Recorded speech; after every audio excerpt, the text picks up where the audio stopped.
Welcome to Powerful or Pointless. In this video I got the chance to compare two of the best smartphones on the market today, the Samsung Galaxy S3 and the iPhone 4S. Now the first obvious thing you notice is the huge difference in size. Now the iPhone 4S comes in at 114.2 by 58.6 and 9.3 millimeters, and it weighs 140 grams, which is pretty heavy. Now it has a 3.5 inch screen with a resolution of 640 by 960 and a pixel density of 330 ppi.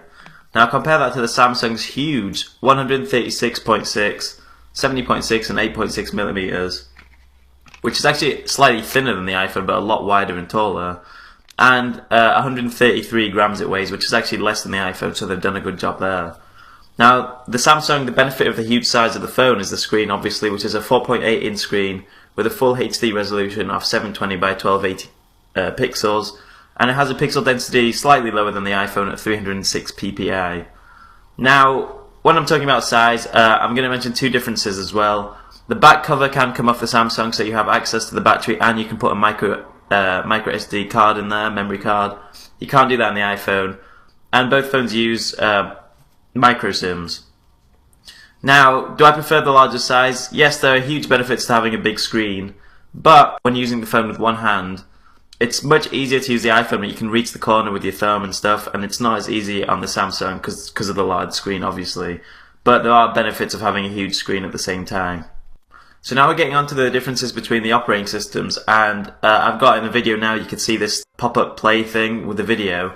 Now one thing with that is you can only use the Samsung video player to do this video thing. Although it's amazing, I'm never going to use it because I only ever watch YouTube videos, and that doesn't work with this pop-up play thing. So one major difference with the operating system is the way you can organize the screens, and as you might have seen in the background, I've tried to put the same apps in the same places on both phones, so you can organize them exactly the same.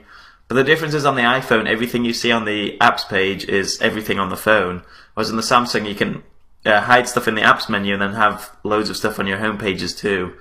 So there's also the difference of widgets, which can be very useful. So you can create a calendar widget, for example, that just instantly shows you what's coming up, whereas on the iPhone you'd have to go into the app and then see what's coming up on your calendar.